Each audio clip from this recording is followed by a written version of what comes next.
नमस्कार मित्रांनो, मी कमलेश नवाळे तुम्हा सर्वांचं स्वागत करतो आहे. मित्रांनो, शेती हा कोकणातील एक महत्त्वाचा उद्योग आहे. येथे फार मोठ्या प्रमाणात शेती केली जाते. वर्षभर पुरेल एवढी शेती केली जाते आणि ही सड्यावरती म्हणजेच डोंगराच्या पठारी भागावरती शेती केली जाते. शेती करताना अनेक समस्यांना सामोरं जावं लागायचं. अवजारं ठेवण्यासाठी तसेच अवकाळी पाऊस यांचा सामना करण्यासाठी सड्यावरती एक विशिष्ट समूहाने छोटी छोटी घरे बांधली जायची. अगदी दगडमातीच्या भिंती असायच्या आणि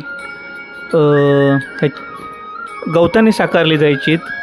काही शक्य असेल तर कौलारू घरं असायची. ही छोटी छोटी घरं म्हणजे त्यांना खोपी म्हटल्या जायच्या. या खोपी आज नामशेष होत चालले आहेत. आपण पाहू शकता या व्हिडिओमध्ये तुम्हाला खोपी कशा असतात हे थोडक्यात तुम्हाला दाखवण्याचा प्रयत्न करतो.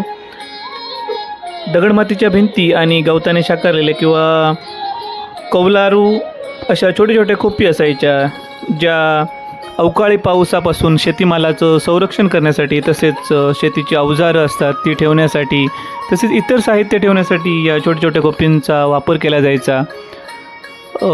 पूर्वी 20 ते 25 वर्षापूर्वी यांची संख्या एवढी मोठी होती की प्रत्यक्षात एखादं गाव वसवलेलं आहे का असं नवीन येणाऱ्या माणसाला भास व्हायचा.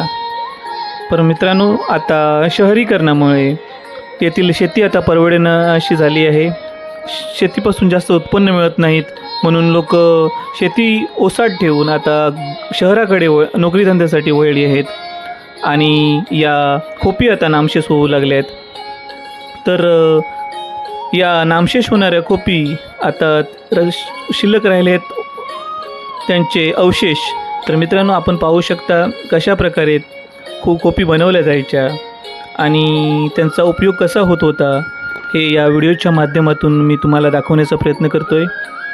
अगदी ओसाड माळरानावरतीही अगदी समूहाने अगदी सुंदररित्या बनवलेल्या ह्या खोपी असायच्या. मी मगाशीच म्हटलं होतं की एखादं गाव वसवल्याचा भास येथे होत होता. निसर्गाच्या सानिध्यात राहण्याचं काही मजा त्यावेळी औरच असायची. तर मित्रांनो, हा व्हिडिओ तुम्हाला आवडला तर नक्की लाईक करा, शेअर करा, सबस्क्राईब करा. धन्यवाद.